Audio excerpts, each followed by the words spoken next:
नमस्कार।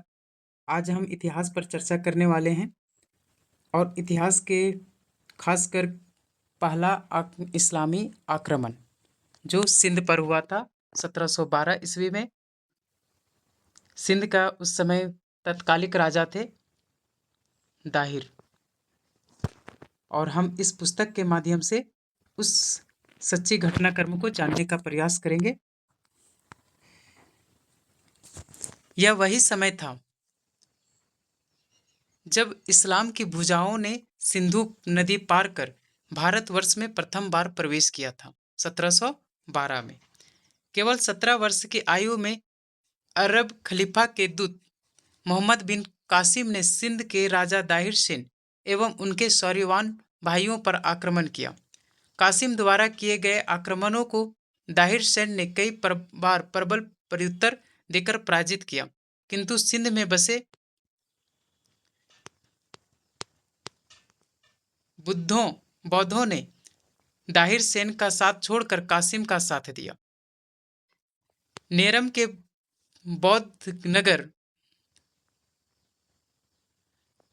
भंडारकर समानी ने कासिम को मार्गदर्शन के अतिरिक्त रसद सामग्री भी दी थी। बौद्धों के अतिरिक्त एक उपद्रवी मेड़ जाति ने भी कासिम से हाथ मिला लिया। उन्होंने ही कासिम को दाहिर के सुरक्षा चक्र में प्रवेश करवाया, जिससे अरोर के युद्ध में दाहिर की पराजय हुई। यह एक भयंकर युद्ध था जिसमें दाहिर व उनका सारा परिवार वीरगति को प्राप्त हुआ। ये राजा दाहिर सेन है जिनका जीवन काल है 663 से लेकर 712, और ये जो है उस क्रूर आक्रांता मोहम्मद बिन कासिम, इसका जीवन काल 695 से लेकर 715 तक है, और घटनाक्रम है ये 712। सिंध पर आक्रमण 712 में हुआ था। कासिम ने दाहिर और उनके भाइयों का मस्तक काटकर बसरा में अपने खलीफा हजाज को भिजवा दिया तथा दाहिर की पुत्रियों का हरण कर उन्हें अपने साथ अरब के दुष्ट खलीफा हजाज बिन यूसुफ को यौन दासियों के रूप में भेंट करने हेतु ले गया। यह मनोवैज्ञानिकों के लिए शोध का विषय होना चाहिए कि किस प्रकार की धार्मिक शिक्षा ने एक 17 वर्ष के बच्चे को इतना क्रूर व हिंसक बनाया। ये 17 वर्ष का बच्चा मोहम्मद बिन कासिम के बारे में जिक्र किया जा रहा है।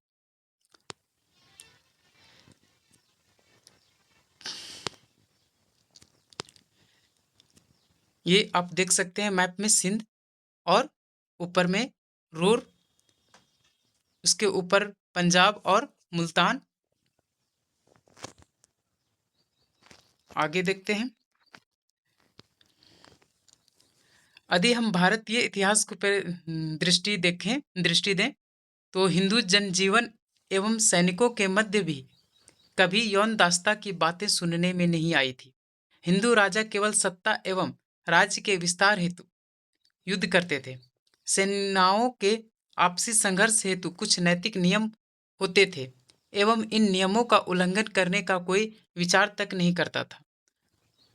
दोनों ओर के हिंदू राजाओं की सेनाएं आपस में युद्ध करती थी एवं जो युद्ध में विजयी होता था वह पराजित राजा का राज्य अपने अधिकार में ले लेता था, या तो पराजित राजा को ही वहां का जागीरदार बना दिया जाता था अथवा उसे राज्य से निष्कासित कर दिया जाता था।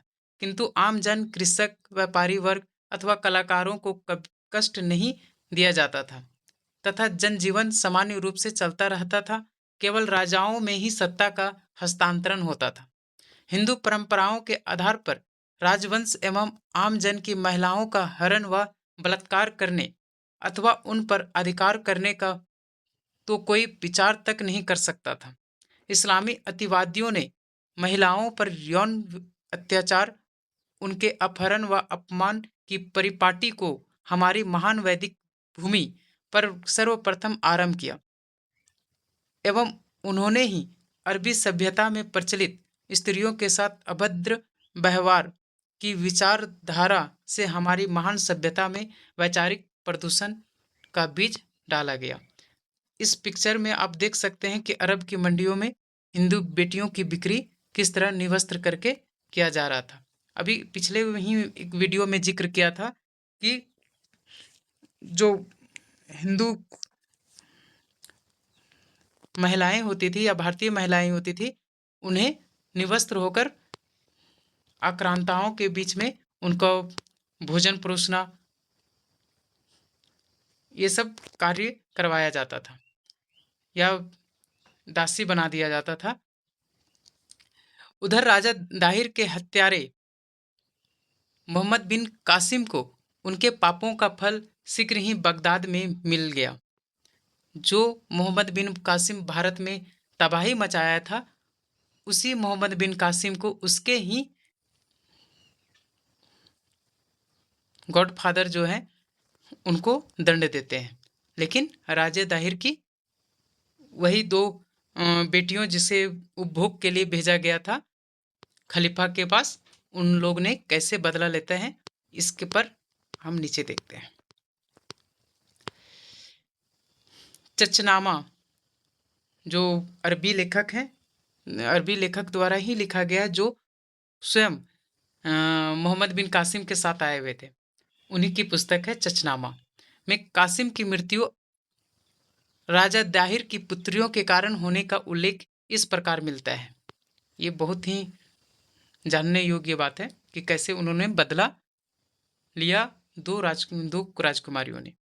दाहिर की दो पुत्रियों सूर्या देवी और परिमला देवी को कासिम अपने खलीफा हजाज के पास भोग दासी बनाकर लाया। दोनों कन्याओं ने कासिम से प्रतिशोध लेने के लिए हजाज को असत्य बात कही कि कासिम पहले ही उनका शारीरिक भोग कर चुका है। कासिम को काम वासना से अंधे खलीफा ने एक बैल की खाल में सिलवा कर सीरिया विदेश भेज दिया।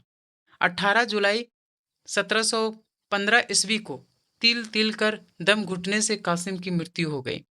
दाहिर की कन्याओं ने अपने पिता के हत्यारे के भयानक अंत पर हंसते हुए हजाज को सत्य बता दिया। हजाज बहुत पछताया और खीज में दोनों हिंदू ललनाओं को उसने दीवार में जीवित चुनवा दिया।